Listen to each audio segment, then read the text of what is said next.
Hi guys, today I'll be presenting on my recent experiment with intonation and pitch. In the video, you'll learn about what intonation really is and how it affects music. There are some really cool, interesting facts about music, and I think it's really cool. Sit back, relax, and enjoy the presentation. The first question one person might ask is, what is intonation? Intonation is the accuracy of pitch in playing or singing. Today, it's used to determine whether a person, instrument, or sound wave is projecting the correct pitch. Sometimes the sound is either flat or sharp. If it's flat, the sound projected is lower than the actual desired pitch.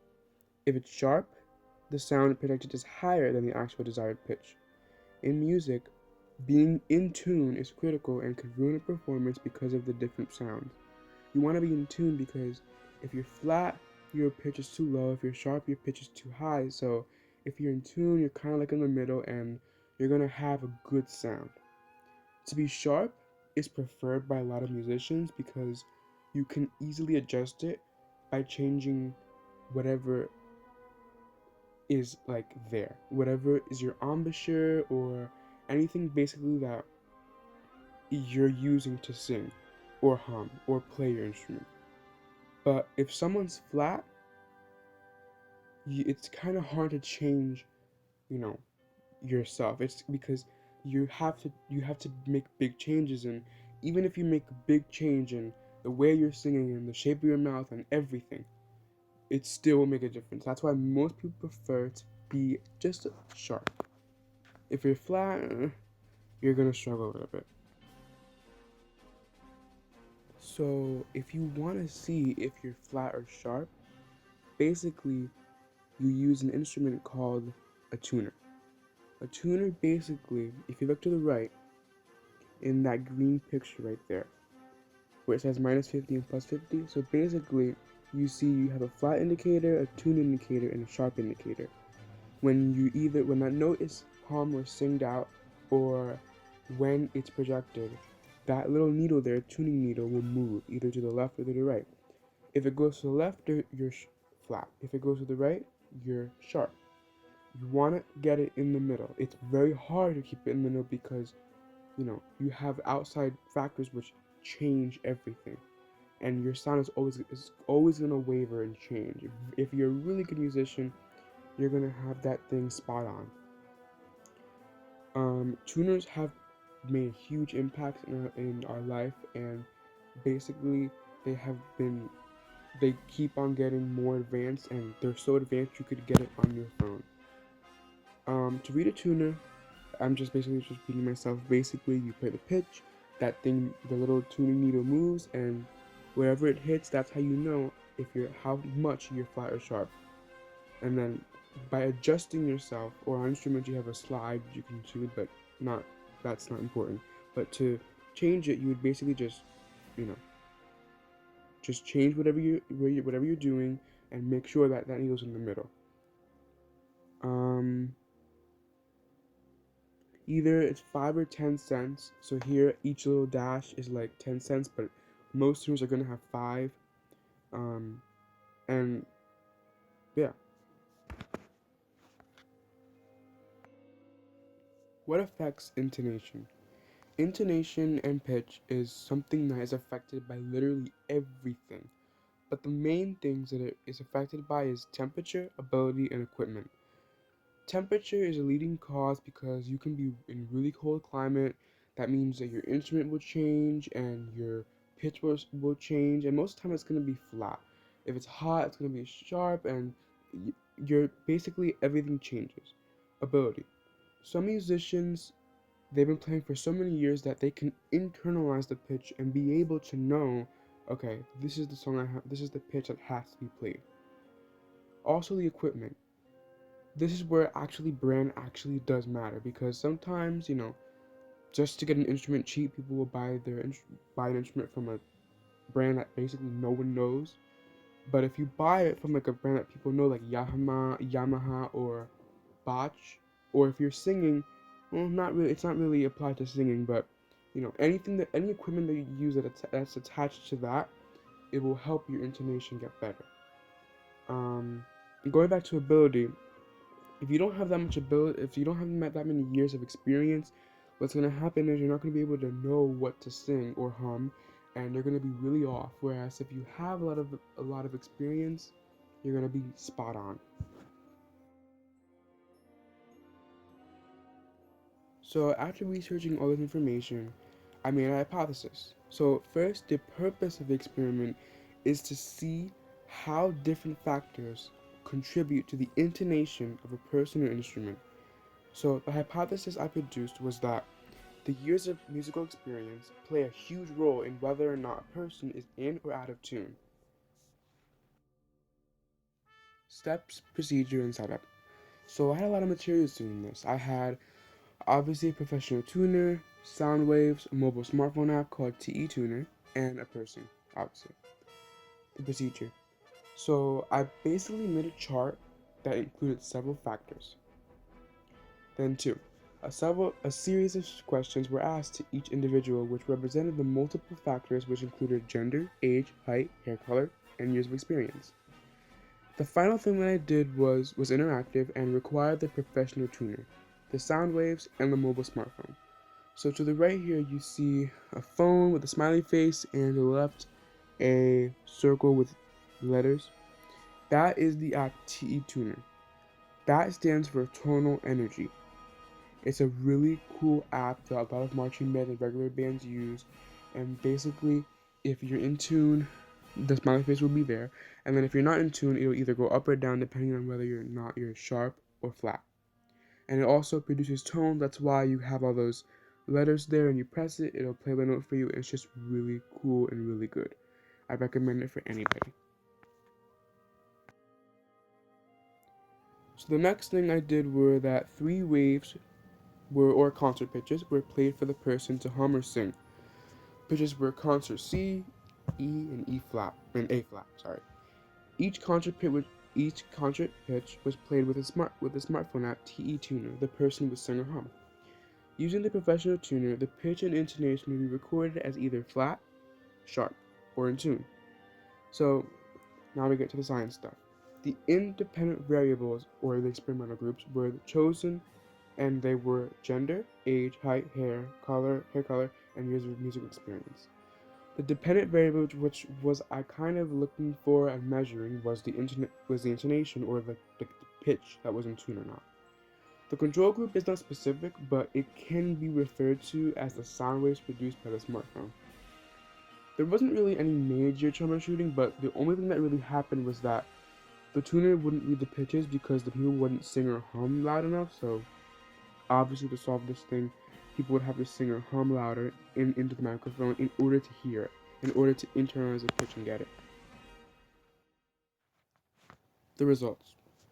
It's really, I will have 2 tables because I did 40 people. It shows the entire experiment and basically everything I took note of. I would ask her name. I would ask her, they know the gender obviously, their age, height, hair color, musical experience, and then I would record, okay, were you -5, were you flat, sharp, on concert C, E, or A flat. At the very end, I added all the scores up, and that was basically how it works. You might see that, yeah, the zeros, for some of them, they did have like a -5, like for Nicholas Mirigliata, you have -5 and +5. But also here you have Katie Pavlik who did 0, 0, 0. So I know that it has both zeros, but basically it shows how you are balanced and you're not just all over the place. Whereas someone like John Lugwood did really bad and just didn't have any pitches. And surprisingly, he has so much experience. But we'll talk about the result later. Here's table 2 of everything, just a continuation. As you can see, everything is exactly the same. There were 40 people, which you could imagine took a very, very long time. Most of the people actually also, they didn't really, most of them were just regular people. Some of them have been singing for a long time, were playing an instrument for a long time, and I'll talk later, but most of it didn't really impact them, no matter what their experience was. And it was just good to know how each factor basically came out. So here's I basically just the next few slides are about how the factors and intonation scores relate. So we have gender and intonation. So out of 40, obviously, 20 were girls, 20 were boys. I tried to get a good amount, even amount. So 4 out of 20 girls were flat. 15 out of 20 girls were sharp. 1 out of 20 girls were in tune. So as you can see there, gender, I think that, because girls have this higher voice, they're gonna be a little bit more sharp because the more higher you are and the more higher the pitch is, the more sharp you're gonna be. So out of this, you can see that girls are gonna be more sharp than often. With the guys, you have 8 out of 20, 10 out of 20, 2 out of 20. 8 out of 20 were flat, that was 40%. The other one was exactly in the 50%, and 2 of them were in tune. Here I can just say boys have that more, deep sound in their voice as they grow older, especially. So there's not going to be a lot of inconsistencies. It's going to be either flat or sharp.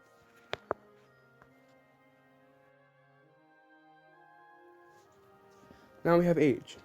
29 of them were ages between ages 14 and 16, and 11 of them were 18 and older. So the 14-16 people, they were 8 out of 29 of them were flat, 19 out of 29 of them were sharp, and 3 out of 29 of them were in tune. And then the 18 and older, 6 of them were flat, 5 of them were sharp, and 0 of them were in tune. I think here that, because when you're younger here, you're still developing and you're still trying to learn life, and part of that is your voice, and your voice changes at that certain level, and this is a crucial part because some people have their changes in voice later, and some of them have it when they're really young. So here, as you can see, there's a lot of inconsistency, big gap, not that big of a gap, but a little bit of a gap in between if they're flat, sharp, or in tune. 18 and older, it's more spot on. Surprisingly, none of them were in tune. Being in tune isn't something that most people can do.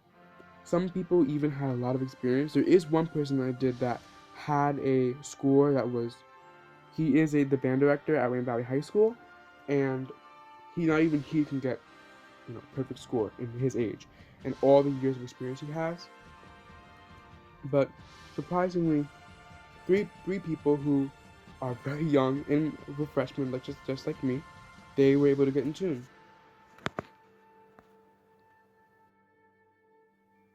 Height and intonation scores. 23 had a height of 4 feet 10 inches to 5 feet 6 inches. The remaining people, which were 17 people, had 5'7" to 6'3". So the people that were in that first category were 6 out of 23 were flat, 14 to 23 were sharp, 3 of 23 were in tune.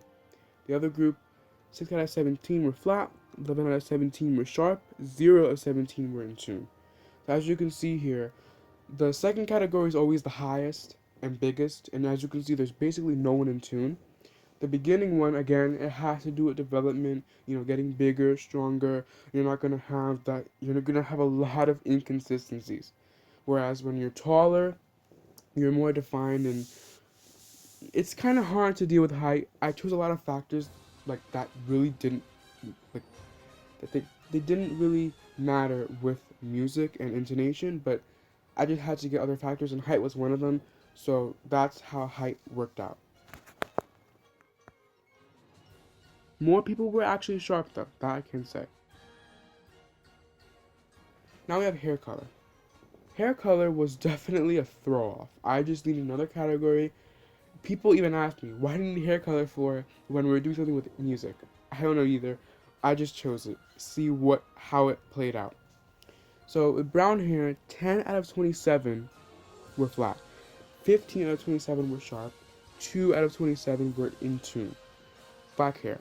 1 out of 7 of the students were flat, 5 of 7 were sharp, and 1 of 7 were in tune. The blonde hair, 3 of 5 were flat, and 2 of 5 were sharp. With red hair, I only had one person, but that one person was flat. Obviously, no one else would be sharp.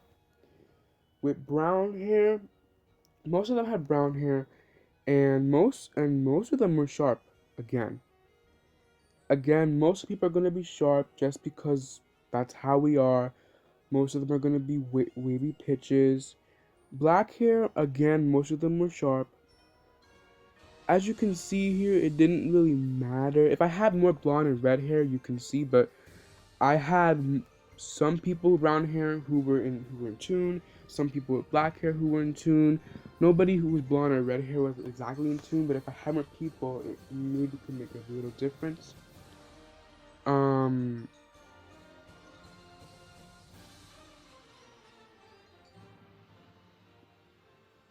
the the things are the percentages are actually not that far apart from each other. They're close, and that's all I can say really from this. So this was interesting. This was the musical experience and intonation scores. So I had to ask you how many years they have experience. This was really general. Either you're singing for a long time, or playing an instrument, or any kind of musical exposure you've had, even if it matters. If it's like that 1 year you took in elementary school where you learn how to play recorder or something. So you have, I did 1 to 10 years and 11 to 20 years. So the people 1 to 10 years of experience, 9 of them were flat, 21 of them were sharp, and 3 of them were in tune. Again, I don't know if I said this, but 3 people were in tune out of this entire thing, which is kind of crazy. It's very hard to be in tune. A lot of them weren't sharp. A lot were sharp, which is crazy because if you have 1 to 10 years, you should be you should be able to you really it doesn't you should not be able to be in tune. You only have 1 to 10 years, which in my belief isn't enough. 11 to 20 years. Remember that 20 years someone had it, and it was my band director. Not even he was in tune. 2 of 6 were flat, and 4 of 6 were sharp. So again, more people are going to be sharp, but it's surprising that even with the amount of experience, still people are going to be sharp. And it shows here how experience doesn't even really matter, as you can see from those 3 people who were freshmen just like me. The final thing I did on this experiment was calculate the average of the overall intonation score. So basically, I just added up all the results, and if you go back to the other slide, you would see all the other things. But basically, I added all the scores. There were 9 possible scores, and I got 45, and you divide it by 9, you get 5. So the average score for this entire thing was 5. And it makes sense because most people are going to be just a hair sharp. Not so much flat, but yeah, a hair sharp. Some of them didn't even get the right note, which I couldn't really even count because I just can't. Some qualitative observations I made were that the people who were in tune, they were very close. And they had a good identifying pitch. Even people who weren't exactly in tune but were really close and had balanced scores, they were really good and they had good ears. The only way to sing or hum in tune is to have the ability to internalize the pitch. Those 3 people that were able to do it, didn't really, I believe, out of all this, it doesn't really matter how much in any of these factors. It's something, I think, something you're born with, something you get, or just something that comes. It can't have to do anything with this. So now we come to my conclusion. So the first thing I'm going to point out are my strengths and weaknesses.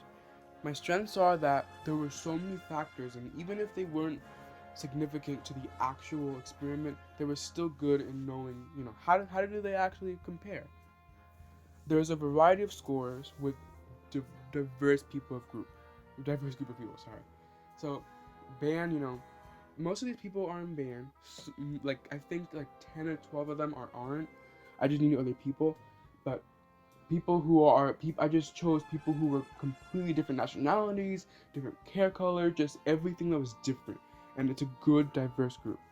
The only thing that would set them aside, which is my weakness, would be their age. They're all like me, teenagers. Only one of them was my band director, and that's the outlier of the group.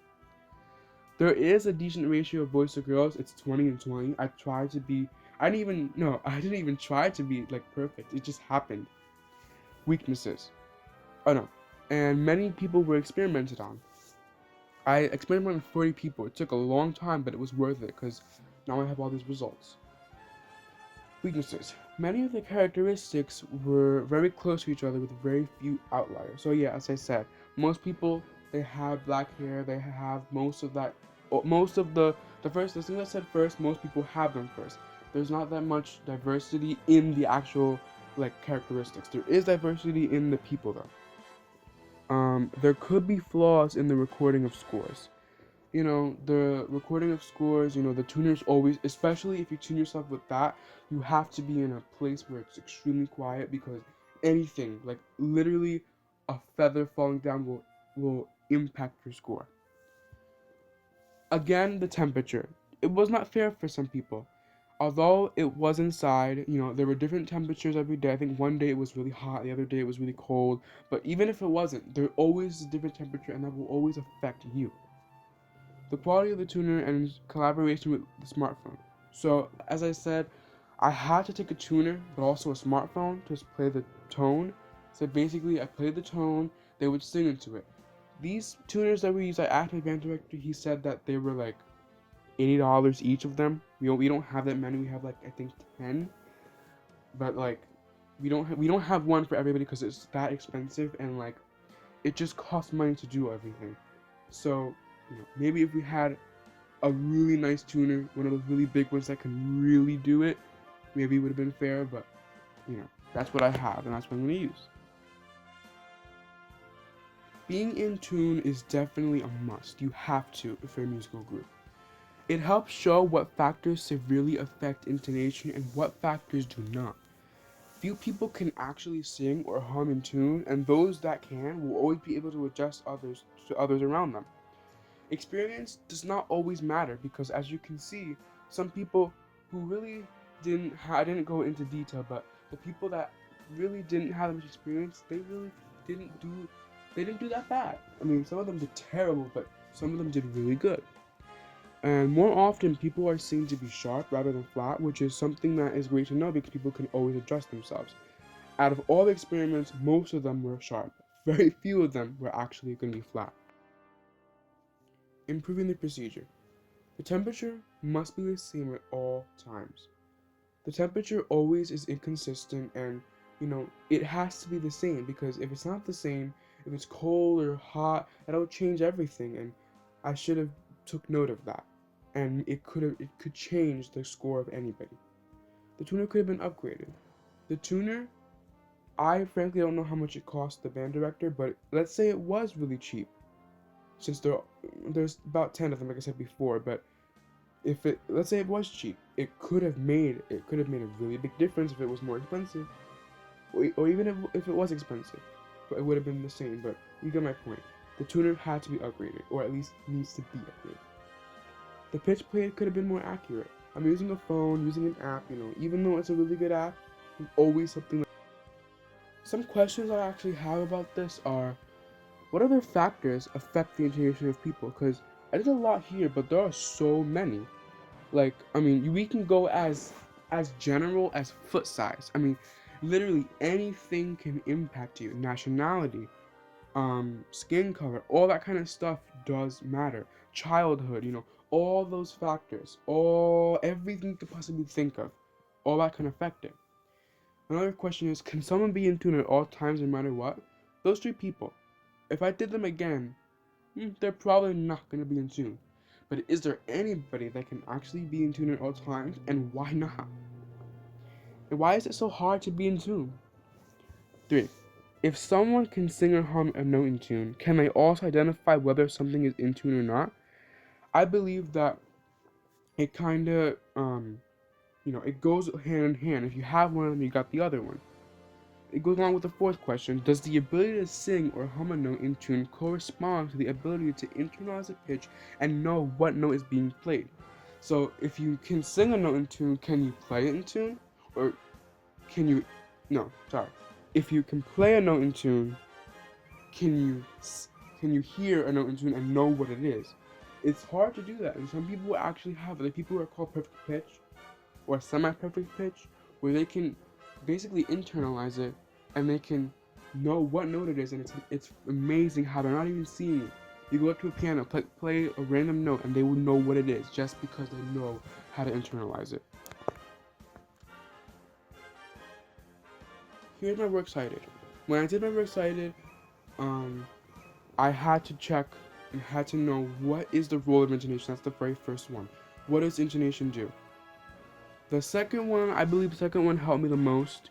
It was more, as someone who is basically a really good, he's not a musician, but he knows a lot about music, and he always asks a lot of questions, and he knows exactly what he's doing, so I trust all the sources a lot. Thanks for watching, guys, and I hope you guys learned a lot, but also saw my experiment, and, maybe you want to do something too. Maybe you want to fix it, and if you want to leave any comments, leave them. Subscribe to my YouTube channel. I have very few channels. I have very few shows. They're very minimal.